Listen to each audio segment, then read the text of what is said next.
totoo ba yung parang you even close the road just for that? Well, close the road. Meron po. May mga scenes po that we do that. Kasi parang ang lakas maka Hollywood film eh. Yung ibang mga shots namin that we did, Direct Mike did a very great job in this film. And Miss Shane. And Miss Shane sa our TOP. Shout out to Oshay natin. Have you watched na ba? Hindi. Yeah. So kailan yung Yes. Tonight po. Are you going to see it before the actual? Well, ako, Iba pa rin kasi yung premiere night. Iba pa rin yung premiere, Pag pero nakita eh. parang gusto ko naman panatag yung loob ko. So, iniisip ko ba kung papanoorin ko na ba mamaya, pero feeling ko iba kasi kailangan ko naman hindi na ako makapaghintay ng 12 days. Hindi ko na kaya. Was it true mean that you got sick abroad?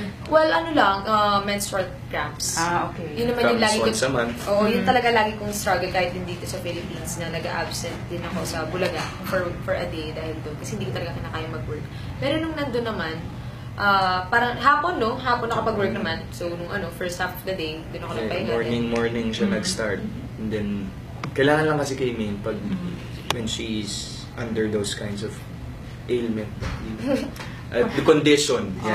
She just needs to sleep. Paano na nakatulong si Alden sa'yo? Ay! Hindi niya ako iniiwan. Nasa tabi ko lang siya. Supportive. Oo. Dinadasalan niya ako. Totoo naman. Totoo naman.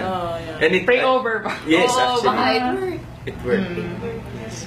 Outside, what were the best parang parts filming that? Parang memories nyo? Every single... Wala bang favorite lang? Or Verona days. Verona. Verona days and yung sa pag when we shoot dun sa mga villas. Ito ba yung may Juliet? Yes. House of Juliet? Yung House of Juliet. Casa de Julieta. Nag-shoot kami doon for a day and malalaman po nila. Bakit memorable? Kung bakit memorable. Pag napanood niyo po yung pelikula. Hindi naman si Juliet. Ay, hindi naman po lalabas si Juliet. Nabuhay si Juliet. Nagkatawang tao. May pakwento naman yung story ng song. Kasi parang na-surprise kami lahat. Wow. Na naging Ngayon sila na si Malaki. songwriter ka. Si Nat yan eh. Well, yun po talaga, kinuha ko lang sa Google. Char. Hindi, ano po siya? Ano ba? Ginawa ko po yun, sinulat ko po siya after reading the script for the first time. Natatandaan ko po, nasa kotse pa ako, papunta akong barangay, para sa Bulaga. Sabihin mo ko yung minutes. Hindi naman tinatanong. Sabihin mo. Well, Ilang minutes? mga siguro 15 minutes. Wow, okay. Basta kasi, so after ko basahin yung script, fresh pa lahat sa akin. So, ang ginawa ko, kinuha ko na yung phone ko, tapos nag-type na ako kasi kusang lumalabas yung thoughts and yung feelings. So, ayun, ang kinalabasan, yung napakinggan, yung po lang. Oo. Yung, ganun siya. Ganun kabilis, no? Opo, ganun talaga kapag fresh at So, anong contribution ni Alden? Well, kasi, Inspiration. nakaka-relate din kasi ako kay Gara. So, siguro, ayun. Parang, Ganda ng song. I thank you. Yeah, sobra. Yeah. Parang nakita ko din talaga na yung story ni Gara and Andrew sa aming dalawa. So, siguro mas naging... Ano ba? Ang gulo mo, Alden! Mas naging Pero ano madali. siya, parang in-offer siya sa'yo, nang gawin mo? Or nag-offer ka na gawin? In-offer po sa akin. Pero syempre, tinanong naman po kung gusto ko. Pero syempre, isa namang napakalaking gandang oportunidad naman yun na makapagsulat ng kanta. Para sa first. You've never done anything like that before? Well, nagsusulat po ako. Poems. Diba you write poems? Yes po, I write poems. Ganyan. Kasi nagbablog po ako before. Talagang mas ano po ako sa writing eh. Kesa Mas comfortable. mas comfortable po ako sa pagsusulat. And dun, it has always been my medium in expressing myself. So dun ko now, na-express sa I wanna ask, how do you feel na you're close to turning 1 as Aldab? Turning 1 year We're old. happy po. We're very Saya. excited. And kumbaga, all those years, all those months of not knowing what will happen the next day. Kasi Lagi naman that's the ganyan. thrill of it. Kumbaga, Yes. that's what we look forward to in the past months that we were doing this. So, kumbaga parang nagulat na lang kami na isang taon na. Grabe no. Ang bilis po. nga po, sobrang bilis. Sobrang Parang bilis. kailan lang nakita Parang ko kailan siya lang sa- napasa mo kankaw. Grabe. Ang bilis po lahat ng pangyayari. How would you describe your relationship with each other? Your, Stronger, happier, Yung mas friendship. relax, the friendship's friendship niyo. deeper, Yun. deepest. So, Mas stronger. Actually, as ano eh. as a lot. As personal. Mas ano? Mas more on us. personal po, kaming dalawa. Kasi yung love team kasi parang secondary lang. What matters most to us is what we have off cam. Yun yung both work kayo, stronger both. Yes. Yes. Yes. Relation. Yes. So ito, how do you, kasi yung story nyo talagang, I mean, kahit tanungin mo lahat ng entertainment show people dito, entertainment media, they always say that your story is phenomenal. Parang it happens once in a lifetime, whatever. So, how do you guys stay grounded?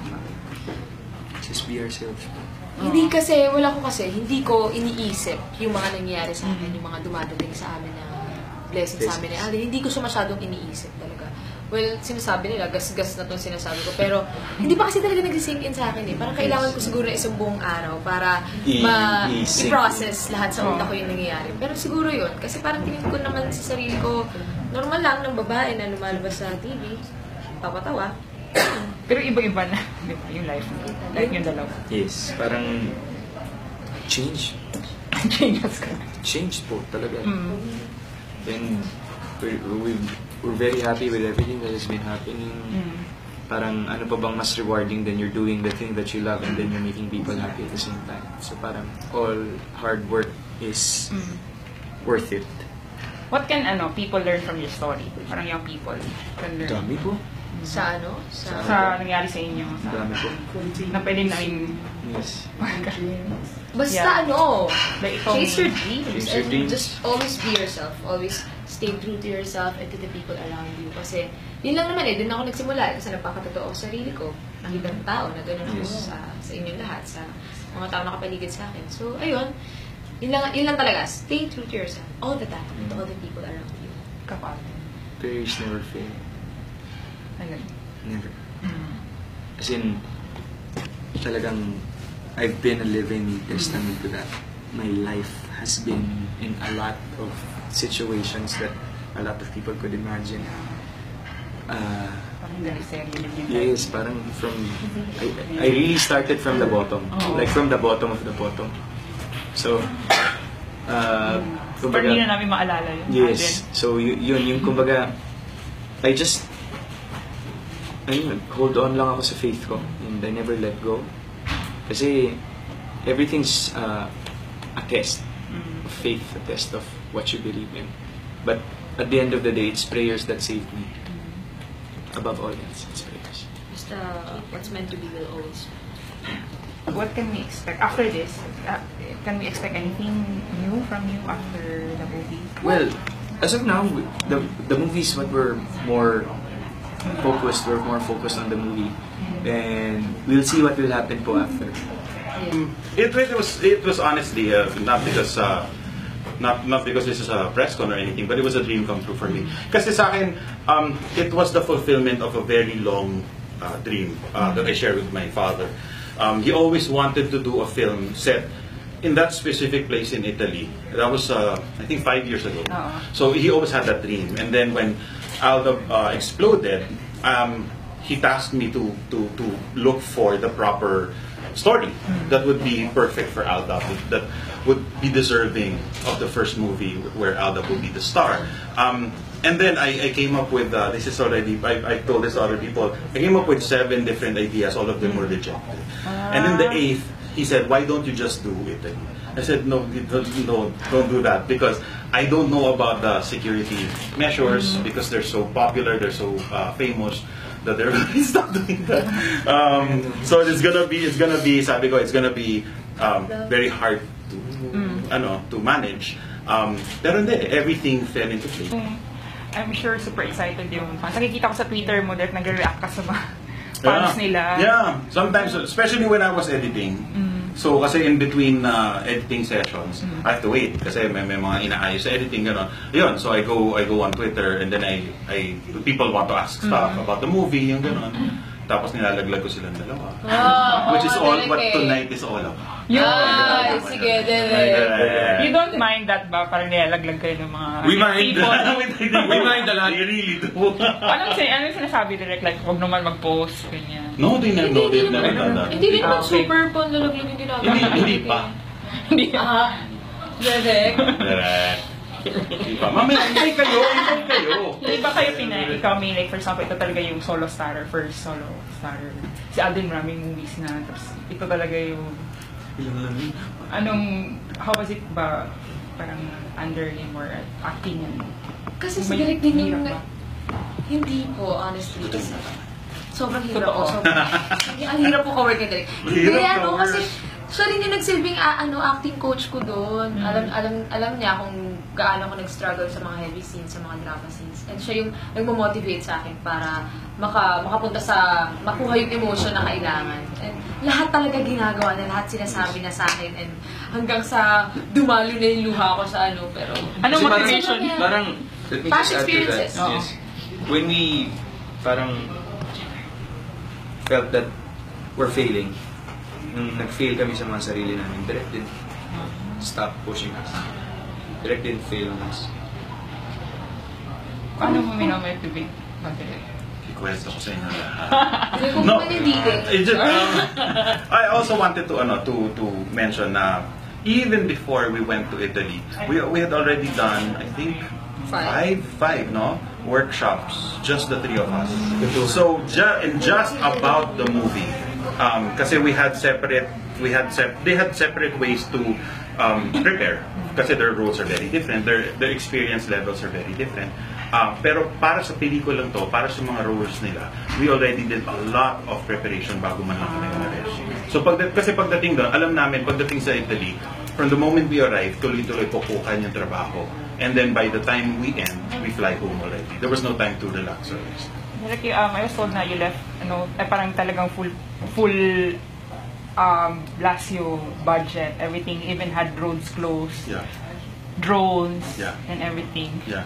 It was legit. Kasi yun din naman yung sinabi ng tatay ko na if we're going to do this, let's go all the way. Kasi yun na nga, it's also a way to not just to honor the phenomenon that is Aldab, that is doing a lot of good. It's also a way to honor the fans. Kasi grabe talaga sila, grabe yung support So parang we didn't want to do, may fan nga nagsabi, kahit ikandadol mo lang yung dalawa direct sa isang kwarto ng 2 oras, papanorin namin yun. Grabe, no? Tapos sabi ko, of course, reality lang. Tapos sabi ko, no, we want to do something and make something that is deserving of this phenomenon in this fan base. Will we know the budget? Can we know? Oh my, even I don't know. I don't want to know. I didn't want to know. Okay. Pero can we see a different, what kind of Alden were made? Oh, well, you've definitely, one thing I can promise, you've never seen Main like this. If this is her second movie officially, but this is her first as a leading lady, you've never seen her. I've never seen her. May mga nagawa si Main in the movie, in the shoot in Italy, na kahit si Alden, we weren't prepared to see that side of that level. Kasi kahit after the scene, minsan nag-usap kami, minsan kahit kami dalawa lang ni Alden, and then he tells me also na parang nabigla kami. And with Alden naman kasi, he has a very complex role. So sabi ko, even from the very beginning, the moment I gave him the script, sabi ko, Alden, mas mahirap yung degree of difficulty mo. Kumbaga sa Olympics, yung degree of difficulty mo mas mahirap, much more complex. Yung journey mo as a character, mas mahirap. But then, that's exactly what I expect of you. Kasi magaling ka na. You're already experienced. So I'm not going to have you just do the normal, regular. Nawala kaya, Drake. Sabihin mo na. I lost my core when we were shooting. What do you mean by lost? I had to struggle to bring back my actor set. Bakit? Kasi I've been rested from doing solos. Pumurol ako, I'll have to admit that. Pero direct pushed me. Gave me my core back. So parang I've learned so much from this film. Hindi lang the fulfillment of doing the film na parang for the sake of wow, tapos na. It's more of self-discovery on our part. Buti hindi ka na frustrated. Meron. Frustration? I was so frustrated. Yeah. That's how we started the film. We started the film with him frustrated because he knows what he can do, but he just couldn't reach it. Parang hindi niya ma-access. But if there, I'll tell you a secret, which I was planning to tell anyway later on. Unahin mo na kami din. Breaking news. In the time that we were shooting the film, it just so happened na yung ending naman, towards the end of the shoot, yun yung pinakamahirap na mga eksena niya. So, Main's hardest scenes were medyo in the beginning, in the middle. Yung kay Alden sa end. So, si Alden started very frustrated, parang hindi niya mahanap yung gut niya, yung instinct niya. Parang I was acting. Oo. I was acting. I told him that. Sabi ko, ayoko makakita ng usual, like, soap, very soap acting, gano'n. Sabi ko, ito, sige, hanapin natin, let's work at it. Towards the end, because he worked so much at it, and then he was so patient, towards the end, he was so sensitive already, that he can control. I made a joke to him. Sabi ko, Alden, when you cry, I want you to cry only in this line, not the whole line, not from the beginning, just this line. Tsaka gusto ko sa kanan lang. Kasi nandun yung camera. Okay. Tapos, it was partially a joke. Kasi kahit na naman, kahit sa kaliwa, kaya makikita ko rin naman eh. Pero ginawa niya. Kanan lang. Sakto. Okay. So sabi ko, you'll see it. I think, is it? No, it's not in the trailer. Direct yung trailer, direct, mga 1/4, if percentage sa whole story, mga ilang percentage? Oh, ano pa lang yun. That's just a teaser. This is much more complicated than that. Okay. Pero that's all we could tell in 3 minutes. Yun na lang yun. Oo. Pero marami pang mga pasikot-sikot.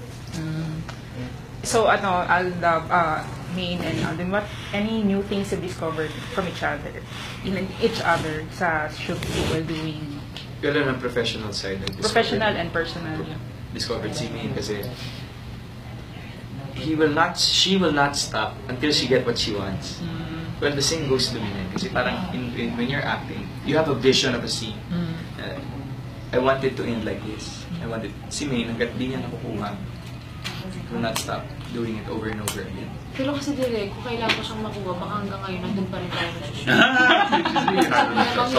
Perfection. But, personally, she's a person that you can trust. Everything. Pag gumanyan na lang siya, delikado. Pero kaya atin naman, magaling siyang aktor. Yun lang, basta ano ko lang, basta patanayan ko lang doon na, ang galing mo. Hindi, kasi yung galing niya talaga, lalo na dun sa mga dramas, mga heavy scenes. Mahanga talaga ako kay Alden kapag nagpunta ko sa talaga siya. Parang papalak pa ako sa likod. At sa personal side naman, well, marami akong little things na nalaman about Alden na hindi ko na i-share na pang akin na lang. Ay, kahit isa? Well, isa lang. maganda talaga yung katawan niya. Hindi lang, running joke namin yun. Wala bang? Kasi yung lagi niya sinasagot sa interview noon, ano gusto mong malaman ni May tungkol sa'yo? Ang sagot ba naman niya na maganda talaga yung katawan ko? Eh di ayan, alam ko naman. Nag-gym ba si Alden? Yes. Doon? Hanggang doon? Ay, wala po. Akala ko. Well, there are times, kaya nakikita niya. Jogging together. CrossFit. Without telling us, kaya napapani kami. Nasaan yung dalawa? Wala. Okay, my last question. First question lang sa akin. Anong nasabi nyo na like your fans sobrang solid until now? And they're like hoping na you guys will really end up together. At saka hindi lang hope praying talaga. They want us to end up together. Kaya nga, parang kasama na ng prayers nila yun. Well, ang masasabi ko lang dyan, Sabi nila, what's meant to be will always find that it's real. That's it eh. Everything happens for a reason. Yeah. Kung ano mangyari sa amin dalawa ni Alden, nakaplano na yun. Naniniwala kasi ako na lahat ng bagay. Sina? Ano nangyari nang may dahilan? Yes. Ikaw din, Alden. Yes, kumbaga kasi Nakakatuwa yung fans nyo. Yeah, and parang yung talaga those real fans, those fans who supports us, they love us for what we are and what we are to each other. Yeah. So parang that's what they have in mind na regardless of anything that we do, that they see on screen, they love us and they respect us for that. Thank you.